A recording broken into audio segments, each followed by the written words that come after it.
welcome to Ocean News. My name is Kirsty Nolan and I am live from the London studio. We bring you the latest developments from around the globe alongside in-depth coverage of the stories.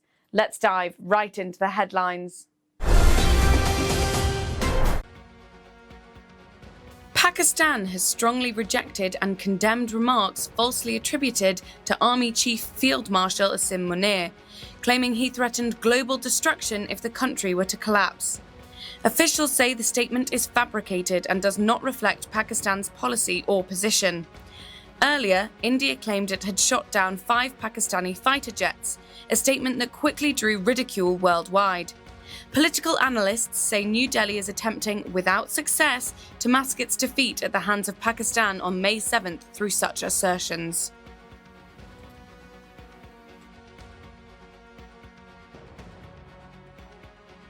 Australian Prime Minister Anthony Albanese said that Australia will recognise a Palestinian state at next month's United Nations General Assembly, a move that adds to international pressure on Israel after similar announcements from France, Britain and Canada.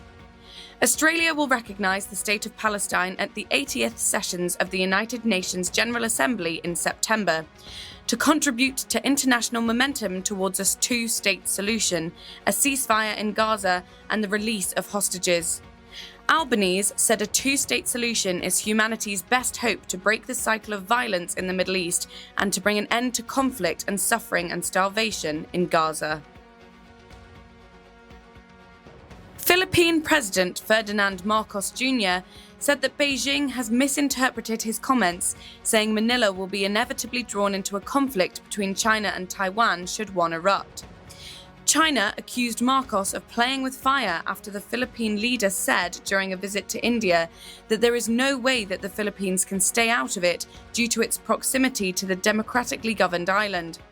Marcos said, "We are, I think for propaganda purposes, misinterpreted. I'm a little bit perplexed why it would be characterized as such as playing with fire." Marcos said Filipinos working and living in Taiwan will have to be evacuated if a conflict does arise, but maintained that he wishes to avoid confrontation and war. War over Taiwan will drag the Philippines kicking and screaming into the conflict. That is what I was trying to say.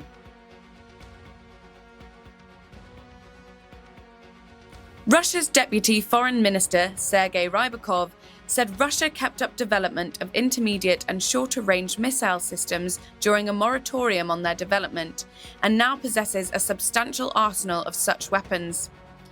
When the moratorium was announced, we made it clear that it applied only to development and did not mention any halt to research and development activities. So this time was used to develop the appropriate systems and to build a fairly substantial arsenal in this area. As I understand it, we now possess it.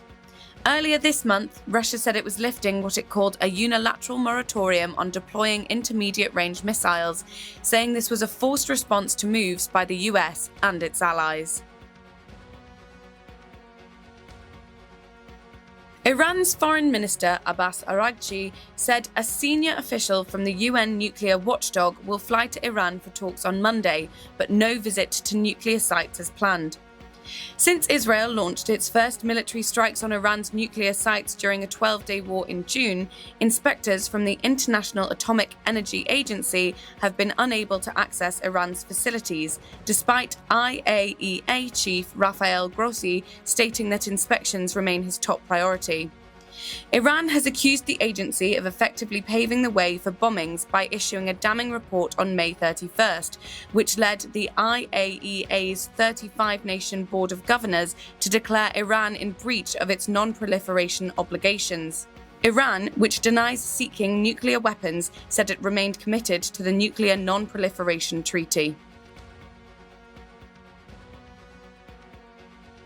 Russia's regional official and the defense ministry said that 3 people were killed in Ukrainian overnight drone attacks in the Tula and Nizhny Novgorod regions, which also targeted Moscow. Tula Governor Dmitry Milyaev said 2 people died and 2 were hospitalized following an attack on the Tula region that borders the Moscow region to its north. 1 person was killed and 2 others were hospitalized following a Ukrainian attack targeting an industrial zone in the Nizhny Novgorod region in western Russia. US President Donald Trump pledged to evict homeless people from the nation's capital and jail criminals, despite Washington's mayor arguing there is no current spike in crime.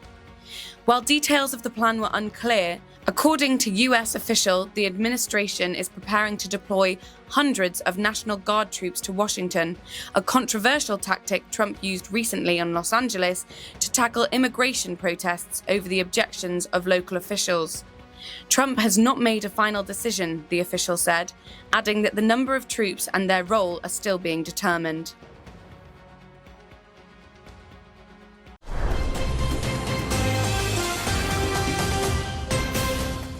Those were the headlines. Stay with us as we delve into each story in greater detail after a brief pause.